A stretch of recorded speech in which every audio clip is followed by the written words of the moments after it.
Hello students, welcome to my channel Neha Educare. आज हम शुरू करेंगे क्लास 8th हिस्ट्री चैप्टर 6 उपनिवेशवाद और शहर, एक शाही राजधानी की कहानी।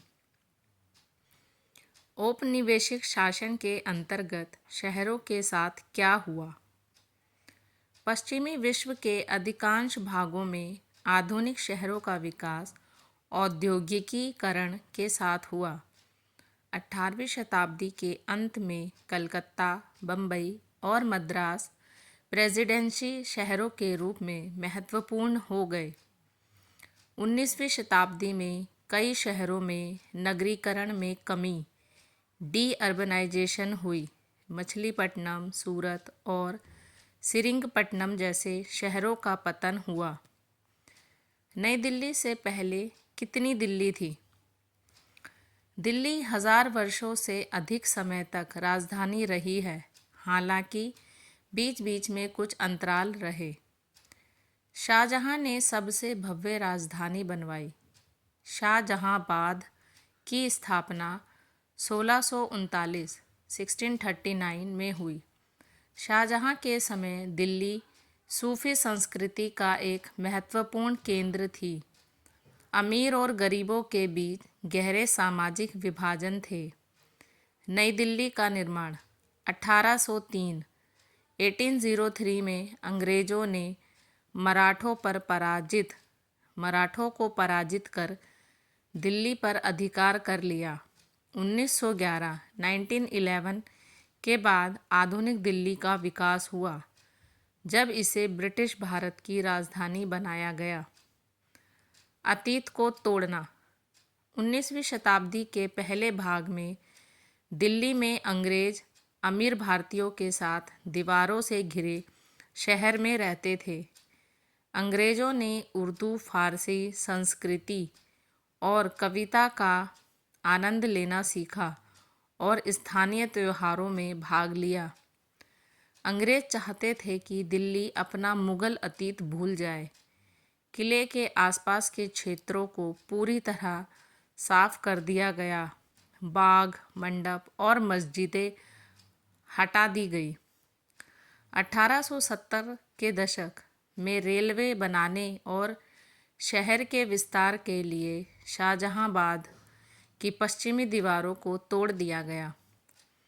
नई राजधानी की योजना। 1857 के विद्रोह के बाद यहाँ कई भव्य आयोजन किए गए।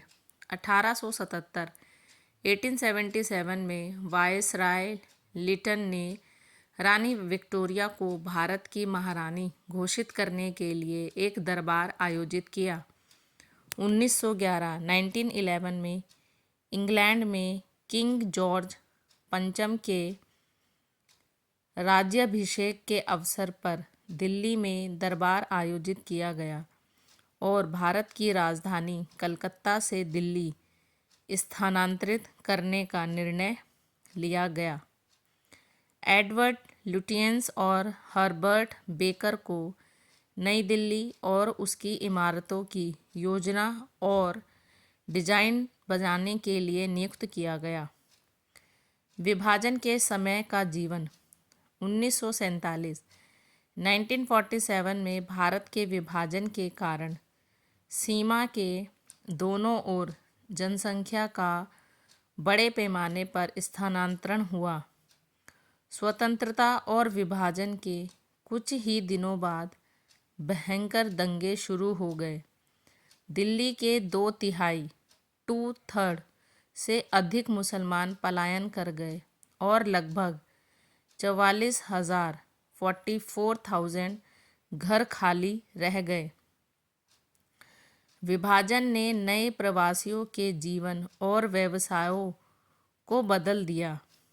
पंजाब से बड़े पैमाने पर हुए प्रवासन ने दिल्ली के सामाजिक वातावरण को बदल दिया।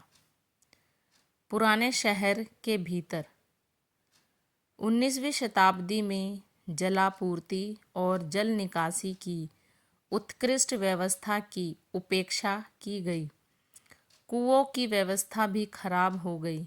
और घरेलू कचरे को हटाने वाली नालियाँ क्षतिग्रस्त हो गई। 19वीं शताब्दी के अंत में शाहजहानी नालियों को बंद कर दिया गया और खुली सतह वाली नालियों की एक नई प्रणाली शुरू की गई। हवेलियों का पतन 17वीं 17th और 18वीं 18th शताब्दियों में मुगल अभिजात वर्ग भव्य भवनों में रहता था जिन्हें हवेलियाँ कहा जाता था। हवेलियों में बड़े चार दीवारी वाले परिसर होते थे जिनमें भव्य भवन, आंगन और फव्वारे होते थे तथा उनमें कई परिवार रहते थे। ब्रिटिश शासन की परिस्थितियों में कई मुगल अमीर इन हवेलियों का रखरखाव नहीं कर पाए। परिणाम स्वरूप हवेलियों को छोटे भागों में बांटकर बेच दिया गया। नगरपालिका 1931 की जनगणना से पता चला कि दीवारों से घिरा शहर बहुत अधिक भीड़भाड़ वाला था। यहाँ प्रति एकड़ लगभग 90 लोग रहते थे, जबकि नई दिल्ली में प्रति एकड़ केवल लगभग 3 लोग रहते थे। दीवारों से घिरे शहर की खराब परिस्थितियों के बावजूद उसका विस्तार रुक नहीं पाया। 1888 में रॉबर्ट क्लार्क द्वारा दीवारों से घिरे शहर के निवासियों के लिए लाहौर गेट सुधार योजना नामक एक विस्तार योजना बनाई गई।